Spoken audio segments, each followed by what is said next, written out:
जंगल में बारिश हो रही थी। ऐसे में तमाम पक्षी अपने अपने घरों में सुरक्षित बैठे थे। रानो चिड़िया भी अपने घर में ही थी। इसके पास खाने को दाना भी था और पानी भी। वो कभी भी फारिग ना बैठती, हमेशा किसी न किसी काम में लगी रहती। बारिश काफी हो गई है, अगर बारिश रुक जाए तो क्यों ना इस बारिश के पानी से फायदा लिया जाए और मैं चावल की फसल खेती कर लूं। इससे दाना ढूंढने का काम भी खत्म हो जाएगा और चावल तो मुझे पसंद भी बहुत हैं। वो ऐसा सोचते हुए सो जाती है।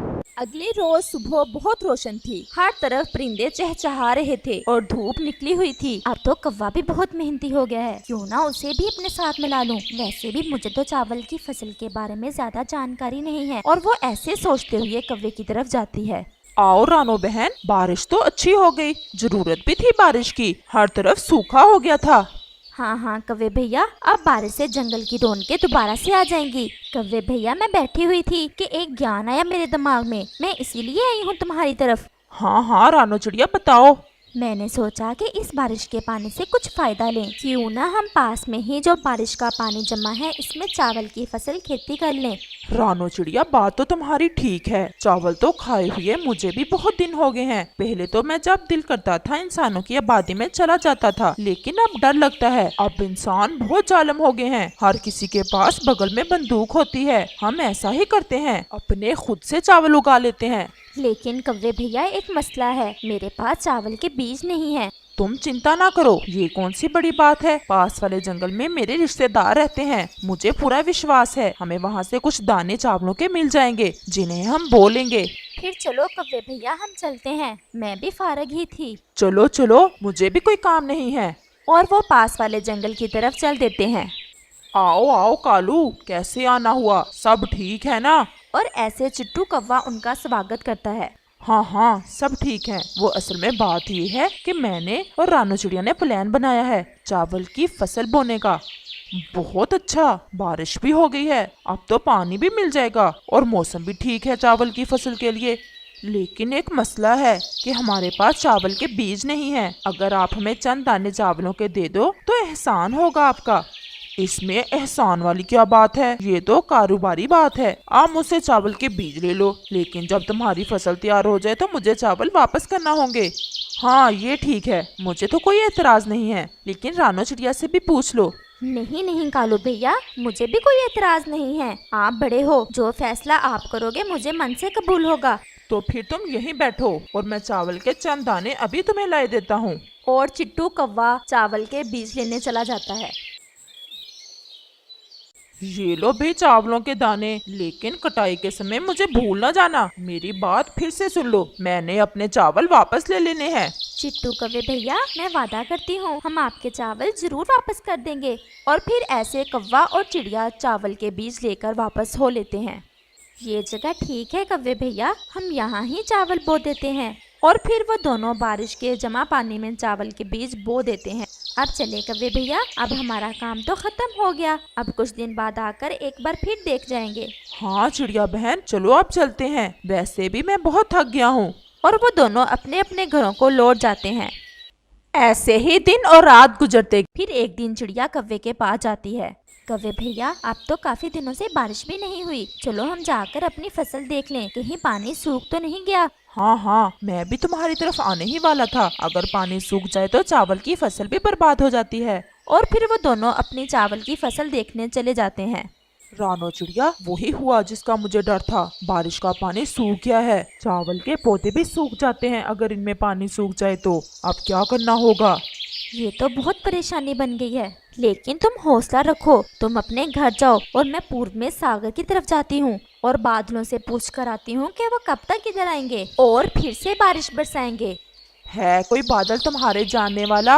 हाँ हाँ, पूर्व के तमाम बादल मुझे अच्छे से जानते हैं। और फिर चिड़िया बादलों की तरफ और कौवा अपने घर चला जाता है। जल्द ही चिड़िया पूर्व में सागर के पास पहुंच जाती है। सुने छोटे बादल, मुझे उस बड़े बादल से मिलना है जिसका रंग बिल्कुल काला है और वो पहाड़ों वाले जंगल में बारिश बरसाने भी जाया करता है। हाँ हाँ चिड़िया, थोड़ा सा आगे है वो, अभी अभी यहाँ से पानी पी कर गया है वो। आपका बहुत धन्यवाद।